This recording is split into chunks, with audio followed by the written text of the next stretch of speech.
ออกค่าหมายเลขโทรศัพท์ค่ะเนาะหมายเลขฟ้อง11ในค่ะเนาะเป็นถาดไฟค่ะเป็นเป็นเมียวอันที่จีนในเฮาใจค่ะเนาะรัดง่ายๆค่ะว่ามันบ่ดีนี่ค่ะก้นเตียนมีหมายฟ้อง11ในค่ะเนาะเป็นก้นเตียนไข่เฮอเปิ้นเปิ้นอ้ามไข่เฮอเป็นก้นมันไข่เย็นเป็นก้นเตียนจ่ายเปิ้นเขียนให้เปิ้นว่าจังได๋ค่ะเนาะ มันมันเคยเฮ็ดเหมือนเจิ่งปุงจามเป็นก้นใหญ่ให้เปิ้นเขียนให้เปิ้นเฮ็ดให้ค่ะเนาะเพราะว่ามันอยู่ในเกกังเต้กอเขาเหมือนจังว่าใครว่าใครเฮ็ดตัวใหญ่ให้เปิ้นลาดกล้ามเขาเขียนให้เปิ้นเฮ็ดจังได๋ค่ะ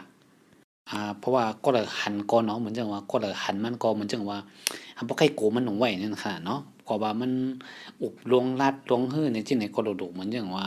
มันเคยเป็นหนึ่งเป็นกวนที่จ่ายเปิดเหมือนจังว่าแต่ก่อแทงสีก่อนี่มันก็เลยนี่มันใครเฮ็ดตัวดีให้เปิ้นเขียนให้เปิ้นลาดความเขียนให้เปิ้นนี่ใครเป็นจังนั้นค่ะโอ้ยกาหวังปอกหวังอะไรก็มันก็อ่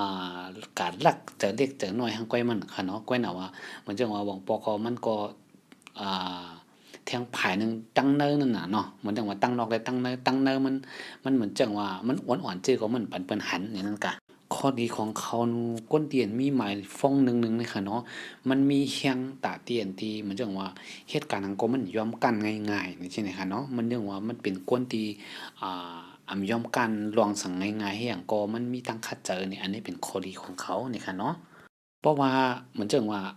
เฮาหลีกับมันนี่ก็มันก็เตหลีกับเฮาเต้ๆนี่เป็นจังได๋ค่ะเนาะทั้งเป็นแท้เนาะอันนี้เป็นข้อดีของคนที่เจอหมายฟ้อง11ค่ะ เพราะมันเจิงเหตุการณ์ที่เห็นว่าต้องเจอลิกเจอลายที่ไหนมันบ่ใครมีสติหลีนี่นั่นค่ะน่ะเนาะมันบ่ลงแหล่นนี่ค่ะ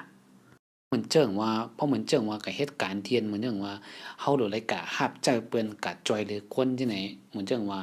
ต้องกะก้มหูเสิร์ฟเปิ้นก้มหูปันเปิ้นนี่ไว้เจออ่อนๆอ่อนๆให้ไหนนึงแค่นหนาย่อมแม่นมันนี่ค่ะเนาะ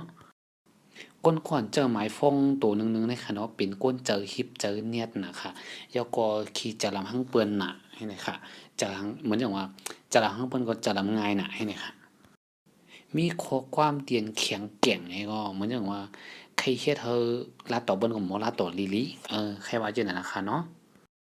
เพราะว่าเหมือนจังว่าแต่ก่อของน้องๆเขาเจอหมายเลขอันไหนเนาะเพราะว่ามันเป็นก้นเจิงอันที่ลาดมาทั้งบ่นี่ก็อย่าไปกะจะลำหั้งมันนี่ค่ะเนาะหนังเฮาตีอยู่จ้ำกันไรนั่นค่ะ เพราะเหมือนจังว่ามันก็รัดกล้ามแข็งรัดกล้ามเหมือนจังว่าไข้เป้เปิ้นจังนั้นจังใดนี่ก็มาก็น่ะว่ามันก็เป็นเพเป็นหังมันเป็นเพเป็นพื้นเป็นเพหยังกับเพลิงก่อนในนั้นค่ะน่ะเนาะ อ๋อค่ะก้อยน่ะว่าอ่าวิดีโอตัวนี้ค่ะเนาะเตียนมาลัดเนี่ยจะว่าเขาแค่วางกฎอะไรกฎหนึ่งจะค่ะเนาะอันนี้ยุ่มห้ามนี่มันเป็นตีตัวเผยตัวมันด้วยค่ะเพราะว่าน้องๆเขาก็เลยมีหมายฟ้อง1ในเจนจ้าด้วยค่ะจ่องใจเจนันห้าเนี่ยเนาะเพราะเหมือนจังว่ามันเป็นข้อมดีพุ่นตาตัวเขาเองเพราะเปิ้นกวนทางนอกเปิ้นด้วยเนี่ยเพราะว่าเขาเฮ็ดตัวจังไหนใน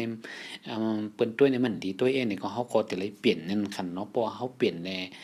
เฮาเฮ็ดไรนี่ก็เหมือนจั่งเปิ้นว่าเพิ่นอยู่ตั้งนอกให้เพิ่นช่วยเฮาคนเจอเบอร์หนึ่งเนี่ยอาส่ำน่ะนี่ก็เพราะเฮาหมอปล่อยตัวเฮาว่าเฮาอาส่ำเฮาหมออ่อนๆอ่อนๆเสิร์ฟเปิ้นก่อนนี่ก็อันนั้นก็เจอไรอยู่ค่ะเนาะก้อยน่ะว่าพอเหมือนเตียนเฮาลาดมาตั้งเงานั่นอาส่ำน่ะมันให้หยังเขาไข้จ่ายเปิ้นไข้เป้เปิ้นเนี่ยบ่เป็นจังนั้นนี่ก็เพลอตุ้ยก็แม่นร่วมเพอก็ไข้เอ็กโกมันนี่นั่นขนาดเนาะเอาค่ะน้องๆเขาค่ะอันนี้ค่ะเนาะกะเจียนเจ้าหั้งก้อยไผก้อยมันค่ะเนาะหยุ่มก็ย่อหยุ่มก็ย่อเป็นเรื่องของเผอของมันค่ะเนาะ อย่าลืมช่วยกันติ๊กแชร์ติ๊กผีค่ะเนาะหมายสงค่ะ